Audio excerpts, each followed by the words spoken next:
नमस्ते, स्वागत है आप सभी का आपके अपने YouTube चैनल पर। जैसा कि हम सब जानते हैं, हमने JSSC CGL खोटा सीरीज़ स्टार्ट की थी। उस सीरीज़ में हमने लगभग सिलेबस कंप्लीट कर लिया है।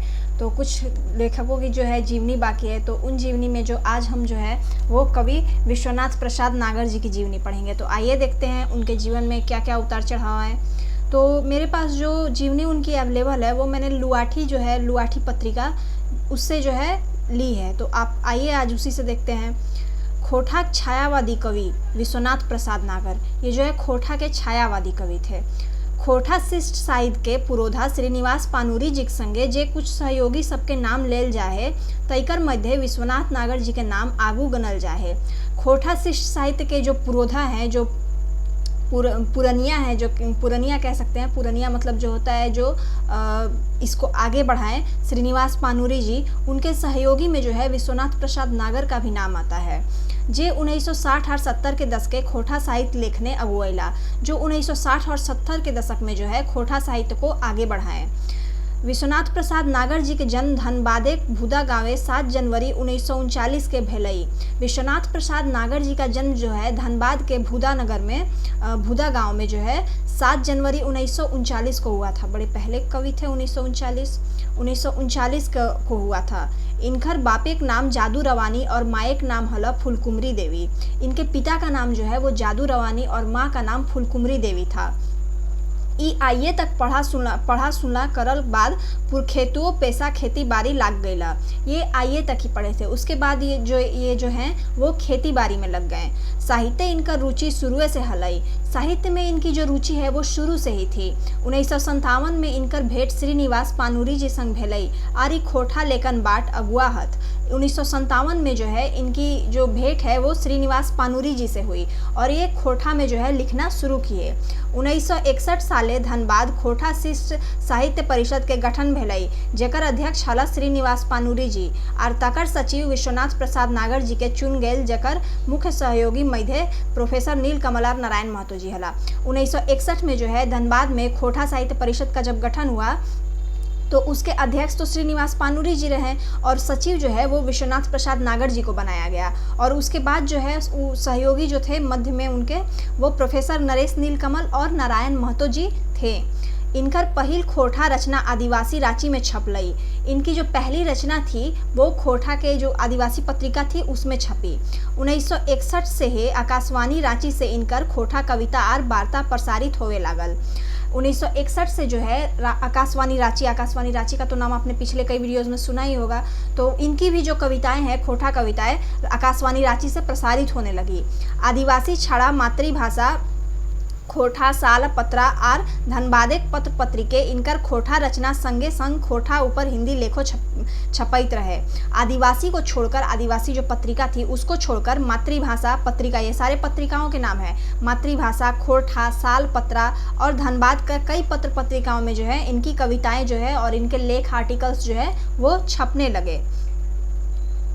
अब आगे देखिए। ई मूलतः कवि लागत और भिन्न भिन्न रसे भावे भेरल इनका रचना हवे है। ये जो है मूलतः कवि है, जाहिर सी बात है कवि ही है और इनकी रचना जो है भिन्न भिन्न विधाओं में लिखी गई है।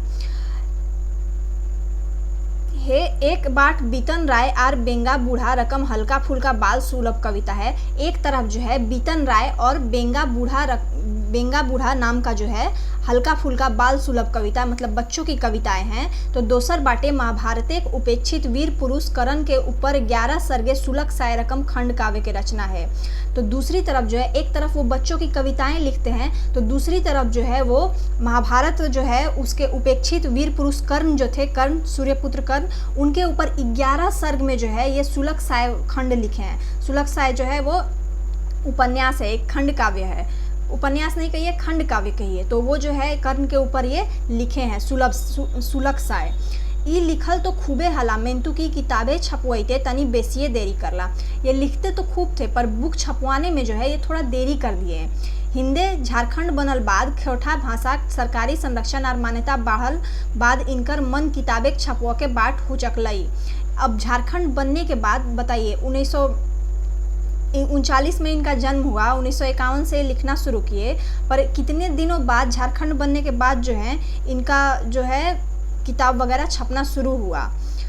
और 2004 से लगायत कई वो बेस किताब छाप खोटा साहित्य भंडार के भेरला इनकर छपल किताब है। और 2004 से जो है इनकी जितनी भी किताबें थी, जितने भी इनके साहित्य लिखे हुए थे वो सब छपना शुरू हुए। रांगा लाठी कविता संग्रह, इनकी कविता संग्रह है रांगा लाठी। खयाम तोर मधुर गीत, खयाम तोर मधुर गीत जो है ये वो लिखे हैं उमर खयाम के 75 रुबाई के खोटा काव्यानुवाद। उमर खयाम जो थे उनकी जो 75 जो भी मधुर गीत थे उसका जो है इन्होंने खोटा में जो है ये किया है, उसको कन्वर्ट किया है। और सुलक साय जो इनका खंड काव्य है वो तो वो लिखे ही हैं। इनकर कई गो पांडुलिपि रांची विश्वविद्यालय जमा है, जकर में झींगा फूल खोटा स्नातकोत्तर पाठ्यक्रम में है। इनकी जो है कई कवि पांडुलिपियाँ जो है वो रांची विश्वविद्यालय में जमा है। झींगा फूल जो है इनकी कविता का संग्रह है जो खोटा में स्नातकोत्तर मतलब एमए में जो है ये पाठ्यक्रम चलता है, सिलेबस में है झींगा फूल। इनकर खोटा भाषा आंदोलन रूपे बेस हिंदी लेख आदिवासी छड़ा आवाज़ चमकता आईना बिहार ऑब्जर्वर रकम पत्र पत्रिके छपल है। खोटा भाषा आंदोलन में इनकी हिंदी की भी कविता जो है बहुत अच्छी हिंदी कविताएं भी इन्होंने लिखी है, जिसमें आदिवासी को छोड़कर आवाज़ चमकता आईना बिहार ऑब्जर्वर रकम पत्र मतलब ऐसे पत्र पत्रिकाओं में छपे हैं। खोटा साहित्य बाद विशेष के लई दुराग्रही लोके खावी भेल से दुखित भई। खोटा साहित्य बाद विशेष के लई दुराग्रही लोके खावी भेल से दुखित भय विश्वविद्यालय चक्कर ई छाई देला। अब खोटा में जो है जब विश्वविद्यालय में श्रीनिवास पानूरी जी ए.के. झा ये लोग जब खोटा भाषा को ये शुरू करवा दिए रांची विश्वविद्यालय में पढ़ाई, तब जो है बाद के जो लेखक जो लोग थे वो पहले वाले विश्वनाथ दसौंधीराज श्रीनिवास पानूरी को लेके ये लोग जो है चाल चलने लगे और इन पर भी जो है चाल चलने लगे, इनको भी जो है साइड करने लगे। जो पुरोधा थे इसके, जो इसको आगे बढ़ाने वाले पुरनिया थे खोटा के, आने वाले जो नए लेखक आए वो पुराने लेखकों को ही साइड करने लगे। श्रीनिवास पानूरी को साइड कर दिया, विश्वनाथ दसौंधीराज जी को साइड कर दिया, नागर जी को साइड कर दिया। तो इनका मन जो है वहाँ के कुटिल चाल से दुखी हो गया और ये खुद ही छोड़ दिए विश्वविद्यालय का चक्कर लगाना। तकर छाड़ा पानूरी जी सिराइल बादे ई ढेर दिन तक खोटा लेखन और कवि सम्मेलन से अलग रहला। उसके बाद जब श्रीनिवास पानूरी जी की मृत्यु हो गई तो इनको बड़ा धक्का लगा और ये खोटा के सम्मेलन वगैरह से जो है बहुत दूर रहने लगे, बहुत दिनों तक दूर रहे। उनकी मृत्यु के बाद श्रीनिवास पानूरी जी की मृत्यु हुई तो ये खोटा साहित्य से बहुत दूर चले गए। खोटा साहित्य मध्यकालीन रचनाकार एक मध्य नागर जी के नाम अमिट छाप है। खोटा साहित्य में जो है मध्यकालीन रचना में जो है उसमें नागर जी का नाम जो है वो अमिट छाप रहेगा। तो यही थे विश्वनाथ प्रसाद नागर जी के बारे में। विश्वनाथ प्रसाद नागर जी का जन्म कब हुआ तो 7 जनवरी 1939 को। पिता का नाम जादू रवानी, माँ जो थी वो फुलकुमरी देवी थी और ये आईए तक ही पढ़े थे। आईए के बाद ये खेती में लग गए। इनकी जो सबसे फेमस जो काव्य खंड है वो सुलक साय है। सुलक साय किस पर 11 खंड में लिखे गए हैं, 11 सर्ग में, जो कि कर्ण के ऊपर लिखी गई है, कर्ण सूर्यपुत्र कर्ण के ऊपर।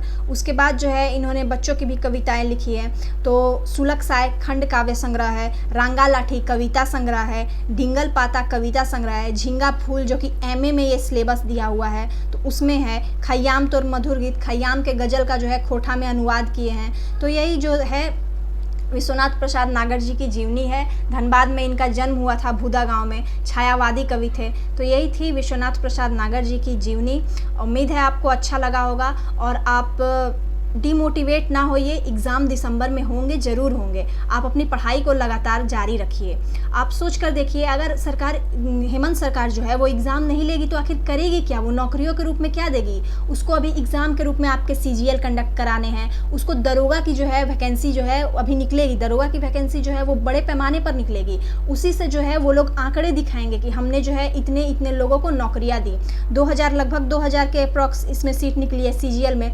दरोगा की भी वैकेंसी जो है वो बड़े पैमाने पर आएगी। आप तैयारी को छोड़े ना, तैयारी में लगे रहें। आप डीमोटिवेट मत होइए। ये 2 महीने जो मिले हैं आप ये जो है इसको रिवीजन में लगाइए। अगर आपने खोटा अच्छे से पढ़ लिया है तो आप झारखंड को रिवाइज कीजिए, मैथ्स रीजनिंग वगैरह देखिए और थोड़ा इंग्लिश हिंदी वगैरह भी पढ़िए, क्योंकि इंग्लिश हिंदी जो है पेपर 1 जो है उसमें इंग्लिश हिंदी भी काम देने वाले हैं। अगर आप उसमें पास ना होइएगा तो आपका पेपर 2 ही चेक नहीं होगा। पेपर 2 पे ज़्यादा ध्यान दीजिए, क्योंकि ये जो है इसमें 100 क्वेश्चन आने वाले हैं। 100 क्वेश्चन जो है आपके 300 नंबर के आने वाले हैं। तो आप जो है पेपर 2 में ज़्यादा ध्यान लगाइए, पेपर 2 को ज़्यादा पढ़िए। अब मैं ऐसा नहीं कह रही हूँ कि सारा सिलेबस छोड़ के बस पेपर 2 पे ही ध्यान दीजिए।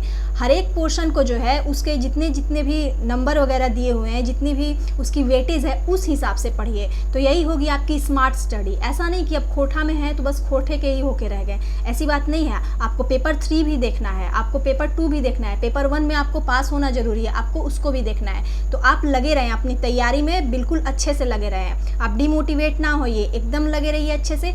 एक नौकरी जो है, एक CGL की नौकरी, वो आपके लिए फिक्स होगी अगर आप अच्छे से तैयारी करेंगे। तो चलिए मिलते हैं नेक्स्ट क्लास में। अगर सेशन अच्छा लगा तो सेशन को लाइक, सब्सक्राइब एंड शेयर जरूर करें। मिलते हैं नेक्स्ट क्लास में एक नई जीवनी के साथ। धन्यवाद।